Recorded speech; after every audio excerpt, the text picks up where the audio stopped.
Savais-tu qu'une maquette BIM, en fait, c'est une base de données? Ben oui, chaque élément de la maquette contient finalement des informations. Prenons un mur par exemple. Il a des informations de dimension, une hauteur, une largeur, une épaisseur. Et puis ce mur, il est constitué de couches qui ont, elles, un nom, des matériaux, des propriétés thermiques, des propriétés acoustiques. Et puis ce mur, il a peut-être une couleur, il a une partie descriptive, est-ce qu'il est intérieur, extérieur, est-ce qu'il est porteur ou est-ce que c'est une simple cloison? Bref, ces informations, elles vont qualifier le mur. Et ces informations, elles accompagnent chaque élément de la maquette tout au long du projet, de la conception jusqu'à l'exploitation, puis elles évoluent aussi au cours de la vie du projet. Ces données, finalement, c'est le cœur de la maquette BIM. C'est ce qui fait la différence entre une simple maquette 3D et une maquette BIM, c'est l'information. Et pour qu'elle soit utile, il faut pouvoir la vérifier, cette information, qu'elle soit correcte, qu'elle soit bien placée, quelle est la bonne valeur. Eh bien ça, c'est ce que nous allons apprendre à faire dans Solibri au travers de 2 vidéos, et voici le début de la première.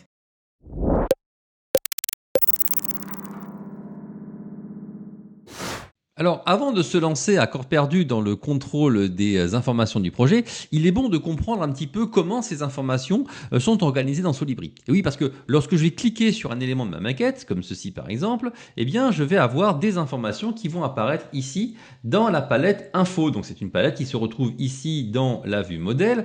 Et cette liste, finalement, d'informations va me montrer un certain nombre de choses. Mais elle n'est pas composée n'importe comment. Elle va organiser la donnée avec une certaine manière de voir les choses et qui correspond finalement à la structuration même de l'IFC, entre autres. Alors, je clique ici sur une porte. Donc, que me dit la palette? La palette me dit que c'est une porte parce que j'ai un petit symbole là. Elle me dit que c'est une porte aussi parce que c'est marqué là, il y a marqué porte. Vous noterez à côté ici que je suis sur la maquette architecture. Donc, il me redonne finalement le nom court de la maquette à qui appartient cet élément. À côté, vous avez un petit code 0.43, donc 0 c'est l'étage de l'élément, et puis .43 c'est le code que va donner Solibri à la porte. Ça va lui permettre après de pouvoir reconnaître la porte par exemple dans les problèmes, etc. En dessous, vous allez voir que nous avons 4 onglets à notre disposition, un qui s'appelle Données BIM, Propriétés standards, Autres propriétés et Favoris. Alors déjà, première chose, peut-être allez-vous me dire, oui mais moi j'ai pas toujours les 4 onglets. Oui, effectivement, il est possible que suivant l'élément sur lequel vous cliquez, vous avez plus ou moins d'onglets. Alors ce qu'il faut comprendre dans cette organisation, c'est que l'onglet Données BIM, vous l'aurez tout le temps.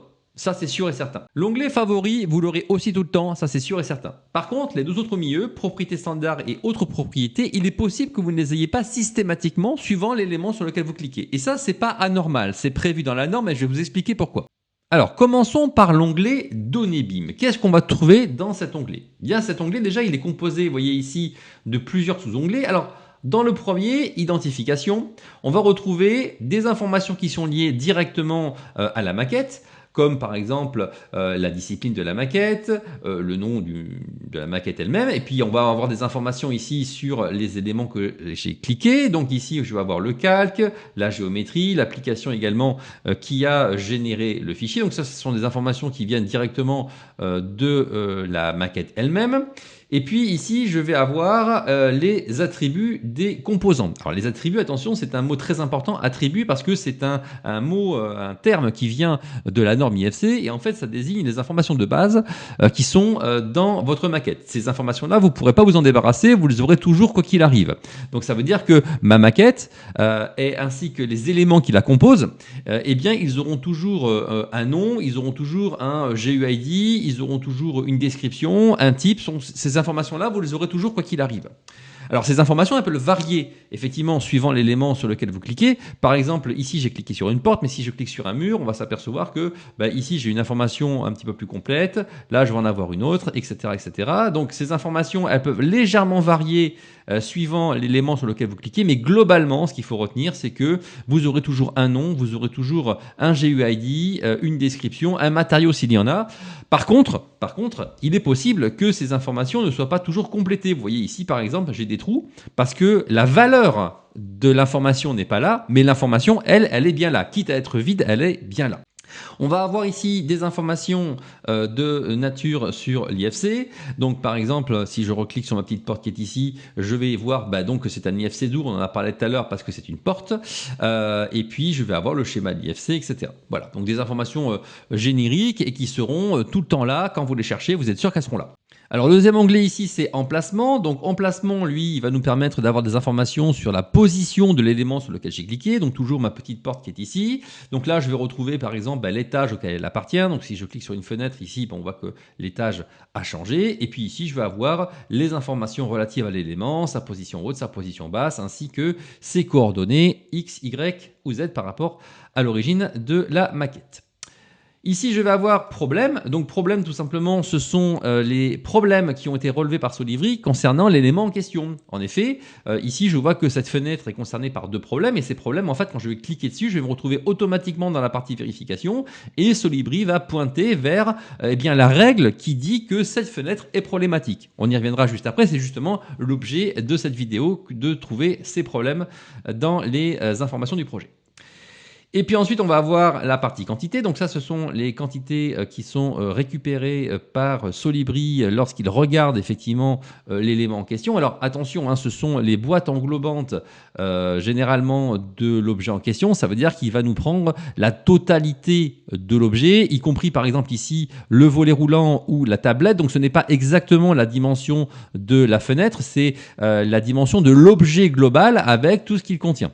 La dimension de la fenêtre elle-même ainsi que la dimension du battant ou la dimension du vitrage, etc., on va retrouver ça dans d'autres jeux de propriété. C'est justement là-dessus qu'on va arriver juste après.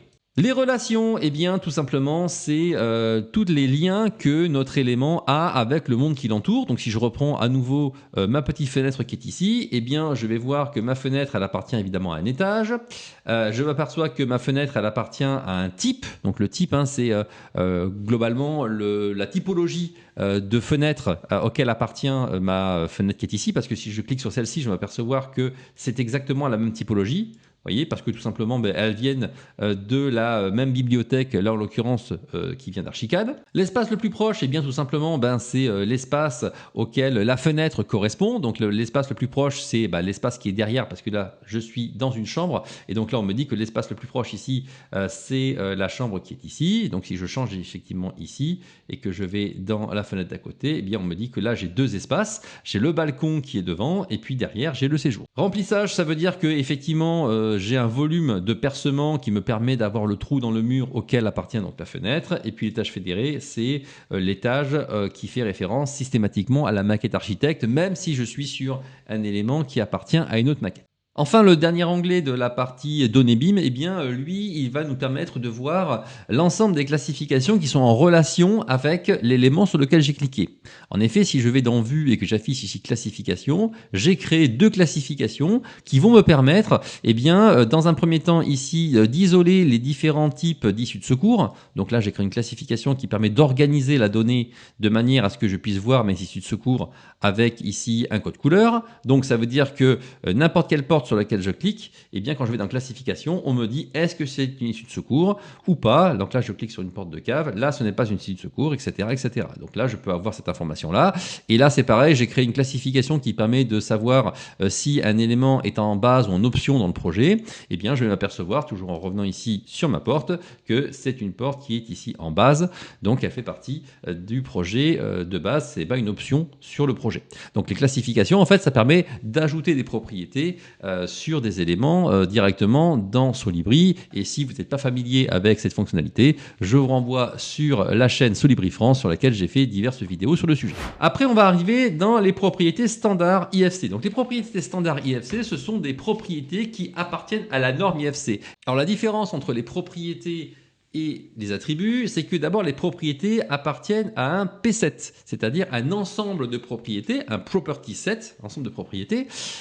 Ici par exemple, j'ai l'ensemble de propriétés P7 d'Ourcommon, qui est un ensemble de propriétés standard qui appartient à la norme. Si je clique sur ce mur par exemple, je vois que j'ai l'ensemble de propriétés P7 Wall Common, pareil, qui appartient à la norme. Donc là, le principe, c'est que le P7, lui, il contient un certain nombre d'informations que je vous affiche d'ailleurs à l'écran. Donc pour le cas des murs, mur, eh bien voilà exactement ce que peut contenir ce P7. Mais ce P7, il est fermé, c'est-à-dire qu'on ne peut pas rajouter d'éléments à l'intérieur et les éléments qui sont renseignés s'afficheront, ceux qui ne sont pas renseignés ne s'affichent pas, mais par contre il est verrouillé. Ça veut dire que dans ce P7-là, je sais exactement ce que je vais y trouver. Et ce P7, il est standard. Et c'est pour ça qu'il commence par P7, P-S-E-T. Et donc d'ailleurs, tous les éléments qui commencent par P-S-E-T sont des éléments standards. C'est pour ça qu'il est fortement recommandé de ne pas commencer le nom de vos P7 personnalisés par le terme P7.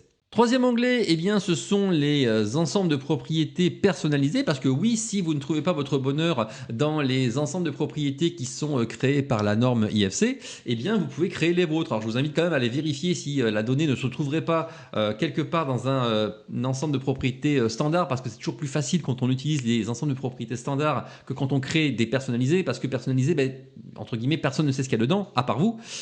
Donc, si on utilise des logiciels qui font des contrôles, notamment sur des propriétés spécifiques, si ces propriétés pointent vers soit des données BIM, soit des propriétés standards, on sait exactement où elles sont et donc on va forcément trouver ce qu'on cherche. Par contre, si c'est un ensemble de propriétés personnalisées, eh bien évidemment, c'est à chacun de régler ces contrôles pour qu'on aille chercher la propriété spécifique que vous avez créée spécifiquement pour ce projet.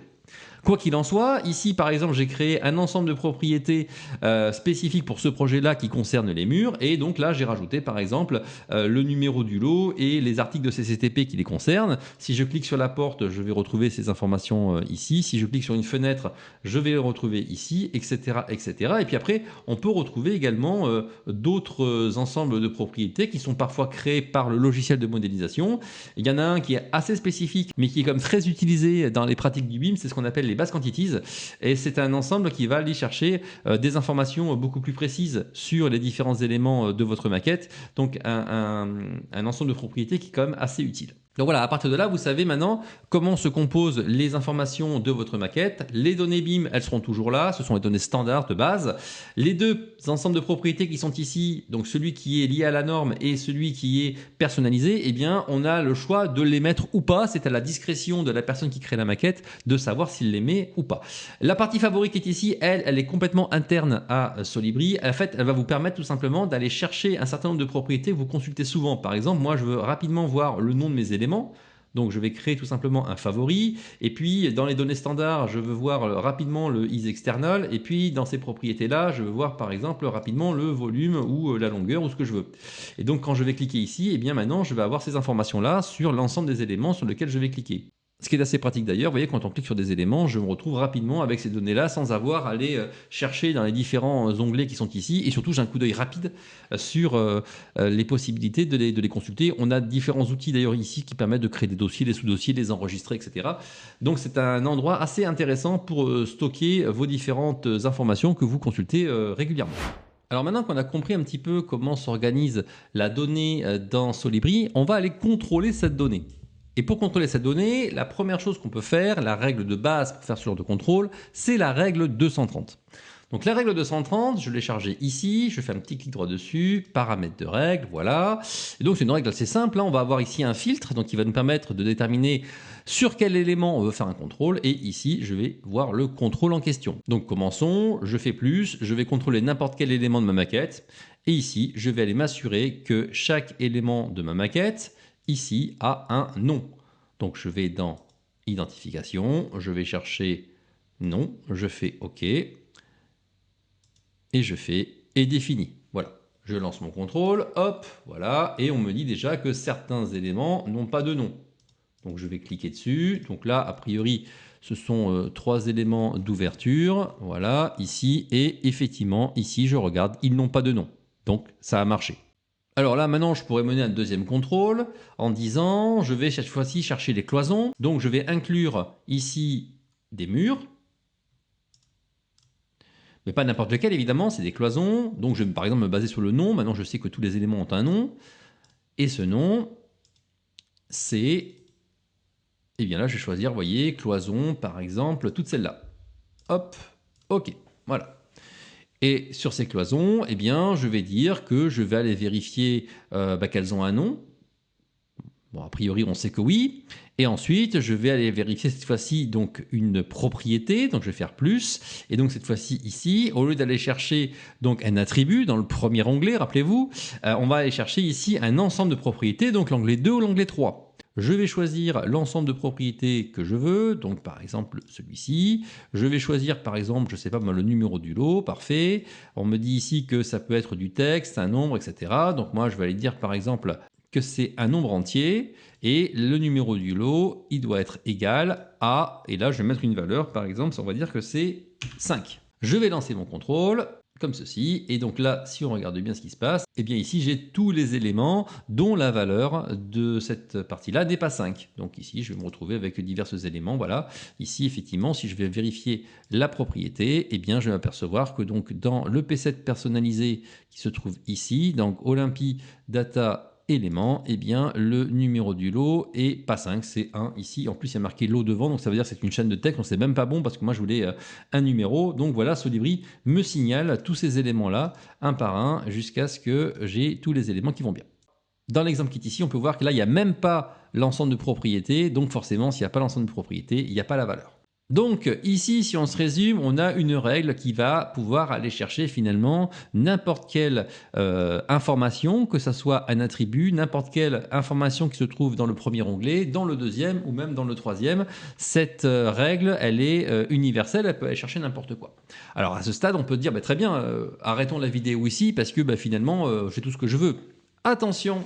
Ne vous méprenez pas, parce que je vais vous montrer une autre règle. Une règle qui, elle, celle-ci, qui est faite uniquement pour aller contrôler les propriétés, mais qui le fait vraiment en profondeur. Donc ici, on va contrôler uniquement les éléments qui se trouvent dans l'onglet numéro 2 et dans l'onglet numéro 3.